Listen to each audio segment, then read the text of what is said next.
Augustin Debiès, bonjour. Bonjour. Bienvenue sur le Forum national des associations.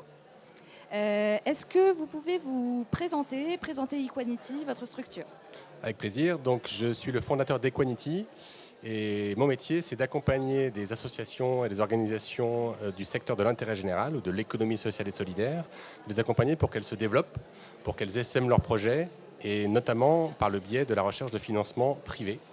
Donc, j'accompagne les associations qui ont ces projets à développer dans ce chemin parfois long et compliqué qui est celui de j'ai besoin d'argent jusqu'à je le trouve via des financeurs privés.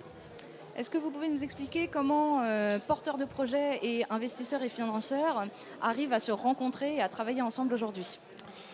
Alors je dirais qu'il y a une chose qui unit ces porteurs de projets d'intérêt général et leurs financeurs privés, c'est l'esprit d'entreprise. Très souvent, même quand on est à la tête d'une association d'une organisation qui peut être une association, on est un entrepreneur. Entreprendre pour résoudre des problèmes d'intérêt général, innover pour mieux résoudre ces problèmes, c'est vraiment le travail de ces porteurs de projets d'intérêt général. Certains vont jusqu'à créer non plus des associations mais des entreprises sociales qui ont là la forme économique et juridique de l'entreprise avec la même visée de résoudre un problème social avec le maximum d'impact.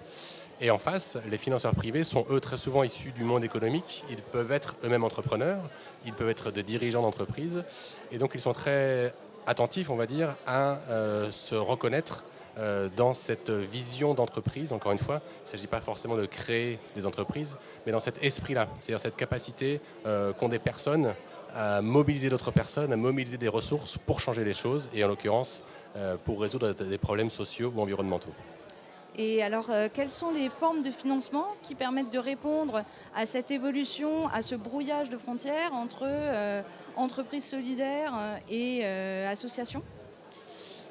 Alors, je vais peut-être faire un focus sur une forme particulière qui est pour moi l'investissement des personnes en philanthropie qui peuvent mettre aujourd'hui en France traditionnellement c'est sous l'entreprise qui était mécène, mais c'est vrai que depuis 10 ans on voit une très très forte évolution et une très forte arrivée des nouveaux philanthropes qui sont prêts à mettre beaucoup d'argent dans des projets d'intérêt général.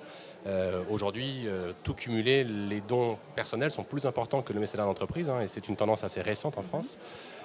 Et donc ces personnes sont prêtes à s'impliquer très fortement, j'utilise le mot s'impliquer, en corollaire de leur implication financière, à condition de pouvoir s'impliquer eux-mêmes, souvent au sein de ces projets.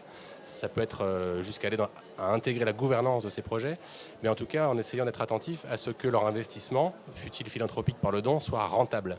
Il ne s'agit évidemment pas d'avoir une rentabilité financière sur un projet associatif par exemple, mais une rentabilité en termes d'impact sur la cause que ces philanthropes adressent, c'est évidemment ce qui est recherché et c'est très souvent quelque chose du coup qui pousse les associations à aller aussi vers la mesure de leur impact pour pouvoir entre guillemets rendre compte de l'efficacité de chaque euro investi. Un mot sur la professionnalisation du secteur qu'on observe depuis ces dernières années. Alors c'est effectivement une très forte tendance et qui a tendance à s'accélérer.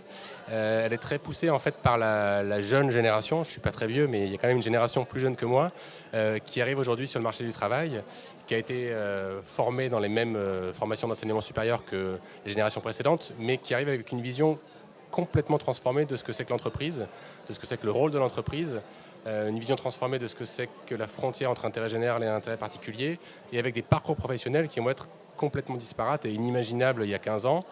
Quelqu'un qui sort de sa formation d'enseignement supérieur, il va faire 2 ans en association, puis créer sa start-up, puis partir dans une boîte du CAC 40, puis créer une autre start-up, revenir en association, parfois faire tout ça en même temps. Et c'est vrai que ce mouvement perpétuel entre le profit, le non-profit, l'associatif, l'entreprise, fait qu'aujourd'hui, cette notion entre le profit et le non-profit, elle est de plus en plus diffuse et elle est vraiment, je pense, elle symbolise bien l'approche très globale qu'a cette génération-là et qui est tournée vers une chose, qui est l'efficacité et l'impact. Merci beaucoup. Merci à vous.